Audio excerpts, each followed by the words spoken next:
mi suegra, arruinó nuestras vacaciones, y mi esposo sin carácter, se negó a enfrentarla. Soporté su maltrato durante demasiado tiempo, pero un día, finalmente, exploté. Estaba lista para la escapada perfecta, pero en su lugar encontré a mi suegra en el aeropuerto, gracias a mi esposo mentiroso. Mi esposo, Marcos, y yo habíamos estado planeando estas vacaciones soñadas en el extranjero durante meses. Trabajé horas extras, evité cenas con amigos y ahorré cada dólar disponible. Se suponía que seríamos solo nosotros dos, pero había un problema, mi suegra, Elena. Nunca le he caído bien y le encanta socavarme. Siempre copia mis atuendos, critica todo lo que hago y hace comentarios sarcásticos en las reuniones familiares. Cuando se enteró del viaje, inmediatamente comenzó a exigir que la lleváramos. Le dije que no, cortésmente al principio, pero luego más firmemente después de que ella hiciera berrinches y amenazara con desheredar a mi esposo si no la incluía. Después de semanas de discusiones, finalmente acordó que este era nuestro viaje y que no la llevaríamos. Avancemos hasta el aeropuerto. Estaba emocionada hasta que la vi con su equipaje. Resulta que mi esposo le había comprado un boleto a mis espaldas. No podía ni hablar de lo molesta que estaba. Me di la vuelta, salí directamente y me fui a casa. Él me siguió, gritando que yo había arruinado todo, y luego llamó a mi familia, quienes dijeron que debería haberme aguantado y haber ido. Cuando él regresó a casa una hora después, se desató el infierno. Empezó a gritarme, diciendo que era patético y malintencionado de mi parte arruinar el viaje a último minuto. Intenté defenderme, pero él simplemente no dejaba de gritar. Finalmente, hizo algo que nunca pensé que sería capaz de hacer, levantó el puño hacia mí. Lo apretó y lo mantuvo en el aire, pero luego lo bajó. Al final, nunca me puso las manos encima, pero ese solo acto fue suficiente para que yo repensara todo. Le dije que si alguna vez volvía a hacer eso, terminaría nuestra relación. Rápidamente se disculpó, diciendo que no sabía lo que le había pasado. Durante los días siguientes, la tensión en la casa fue insoportable. Marcos seguía actuando como si nada hubiera pasado. No hizo una disculpa real ni reconoció nada, en cambio, insistía en que yo estaba exagerando las cosas. Apenas hablamos durante días, y cuando lo hicimos, fue una conversación superficial sobre el trabajo o el clima. 3 días después del incidente del aeropuerto, Elena apareció sin avisar. No me sorprendió, ella tenía una manera de inmiscuirse en cada situación, incluso cuando no era deseada. Le abrí la puerta y ella estaba parada allí con esa misma sonrisa que siempre usaba cuando tramaba algo. Entró sin siquiera esperar una invitación, diciendo que estaba allí para hacer las paces. Me preparé, pensando que tal vez me ofrecería algún tipo de disculpa, pero no. En cambio, entró a mi sala y de inmediato comenzó a reorganizar las cosas. Movió mi sofá, cambió mi jarrón favorito a otra mesa e incluso ajustó los marcos de fotos en la pared. Me quedé allí, incrédula, mordiéndome la lengua, porque sabía que si decía algo, conduciría a otra pelea con Marcos, y yo estaba agotada. Solo quería paz, así que guardé silencio, esperando que una vez que terminara su pequeña redecoración, se fuera. Pero el daño ya estaba hecho. Marcos llegó a casa mientras ella todavía estaba allí. Esperé a que dijera algo, a que me defendiera o al menos reconociera que Elena se había excedido, pero después de ver la expresión en mi rostro, todo lo que dijo fue, solo está tratando de ayudar. Ese fue el momento en que me di cuenta de que Marcos no estaba de mi lado. Cada vez que intentaba establecer límites con Elena, él era quien la dejaba cruzarlos. Pensé en enfrentarme a Elena y decirle que se fuera y que no volviera nunca más. Sería inútil, porque Marcos la defendería, como siempre hacía. Esa noche, apenas dormí. Mi mente seguía reviviendo todo lo que había sucedido. A la mañana siguiente, decidí ir a conducir para despejar mi cabeza. No sabía a dónde iba, pero necesitaba salir de casa. Mientras estaba en la carretera, pasé por un pequeño café que no había notado antes. Necesitando un descanso, me detuve a tomar un café. Mientras me sentaba, mi teléfono vibró con un mensaje de una vieja amiga con la que no había hablado en años. Estaba pasando por un mal momento en su propio matrimonio y quería ponerse al día. No le di mucha importancia en ese momento, pero le respondí y acordé una hora para vernos más tarde esa semana. La reunión con ella resultó ser reveladora. Me habló de sus propias luchas con la familia de su esposo, de cómo se había sentido asfixiada y descuidada. Su historia era inquietantemente similar a la mía, excepto que ella ya había tomado la decisión de irse. Era como mirar un espejo de lo que mi vida podría llegar a ser si me quedaba. Había encontrado la felicidad nuevamente después de dejar su matrimonio, y por primera vez, comencé a considerar que tal vez irme también era una opción para mí. Una semana después fue nuestro aniversario de bodas. Lo había estado esperando en silencio, a pesar de todo.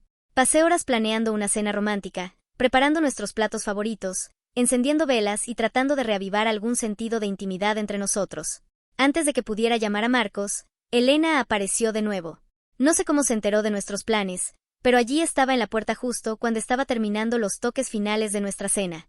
Marcos la recibió sin dudarlo. Inmediatamente tomó el control. Comenzó a quitar la comida que había preparado de la estufa. Elena insistió en ayudarnos, lo que significaba que juzgaría todo lo que yo hacía y luego se encargaría de cocinar. Me quedé allí mirando impotente mientras agregaba ingredientes, derramaba salsas y reorganizaba toda la cocina a su gusto. Marcos no dijo nada en toda la noche. Ella exigía su atención, hablaba sin parar, compartía historias sobre su familia, reía de bromas internas que me excluían y básicamente convertía nuestro aniversario en una celebración de su vínculo con Marcos. Me sentí invisible.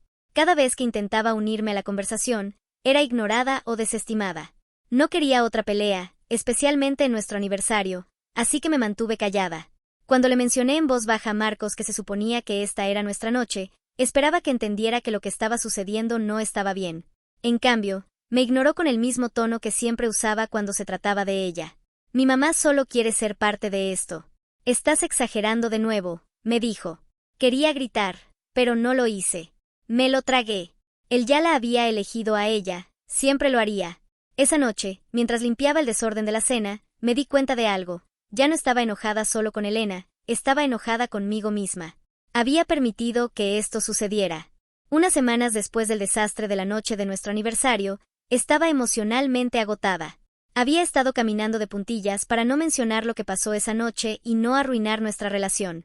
Una noche, mientras Marcos estaba fuera, estaba revisando algunos documentos cuando noté algo extraño.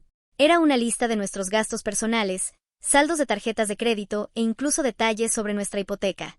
Lo que me hizo caer el corazón fue que no estaba escrita con la letra de Marcos, sino con la de Elena. Ella había revisado nuestras finanzas. Confronté a Marcos esa noche. Al principio, actuó confundido, como si no tuviera idea de lo que estaba hablando, pero después de presionarlo, finalmente admitió que había estado discutiendo nuestras finanzas con su madre durante meses sin decírmelo. Ella le había estado dando consejos sobre cómo deberíamos manejar nuestro dinero. Incluso admitió que ella sugirió que vendiéramos nuestra casa y nos mudáramos más cerca de ella. Dijo que nos ahorraría dinero y nos daría un nuevo comienzo. Cuando le pregunté por qué, su respuesta fue la misma excusa gastada que había escuchado 1000 veces. Ella solo quiere ayudar. No hay nada de malo en hablar de nuestro futuro con ella.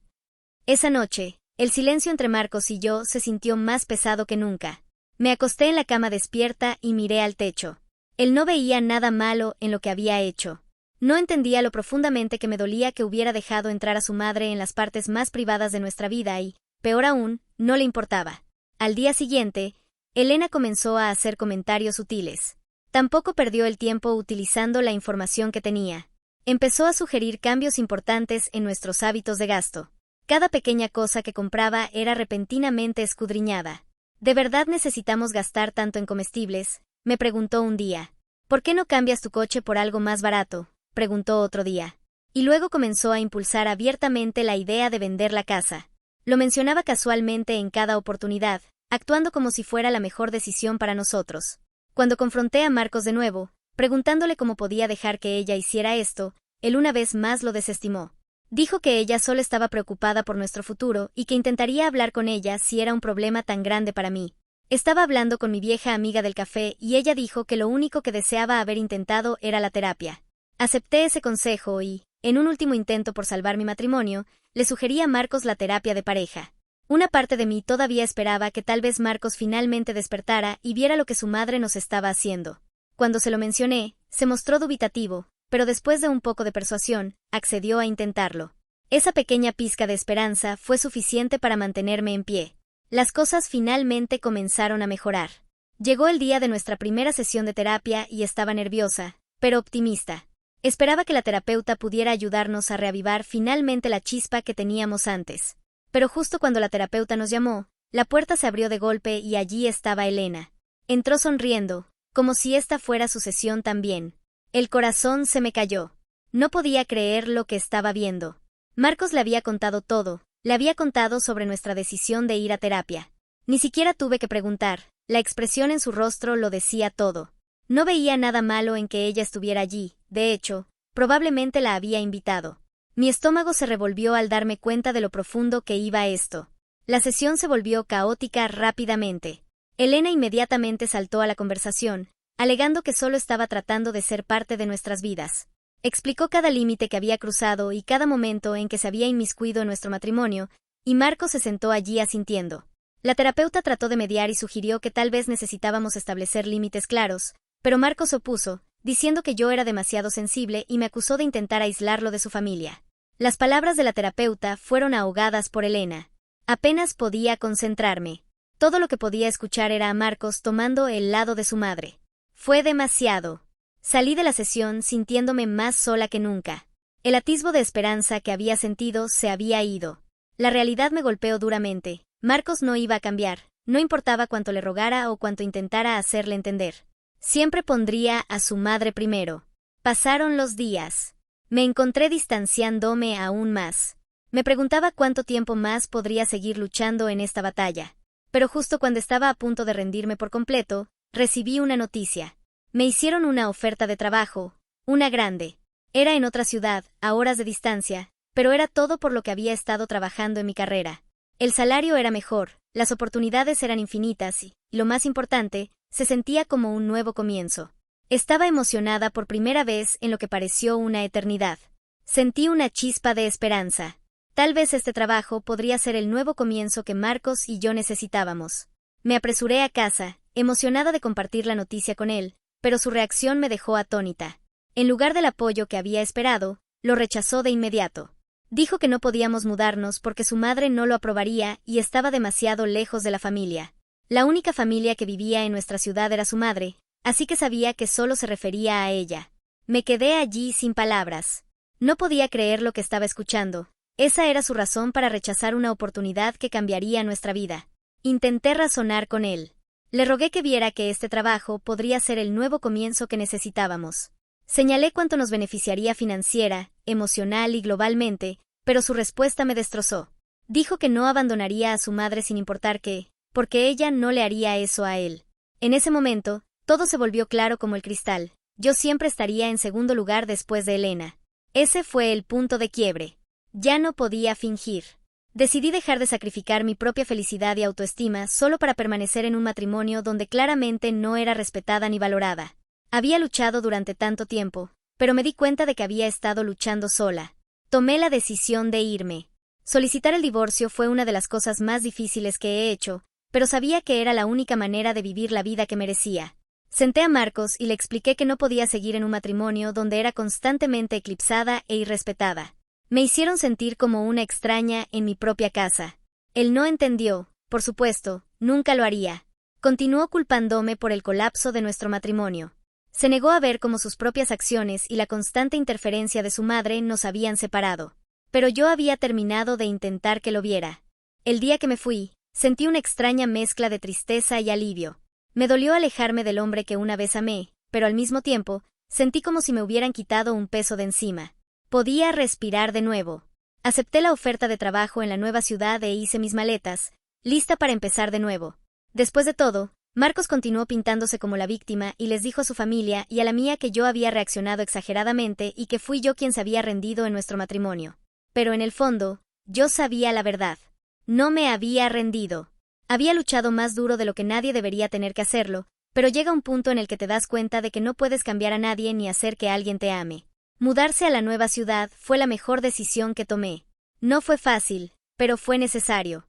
Comencé mi nuevo trabajo y, por primera vez en años, sentí que estaba viviendo mi propia vida. Y aunque las cicatrices de mi matrimonio todavía duelen, encontré paz al saber que me elegí a mí misma.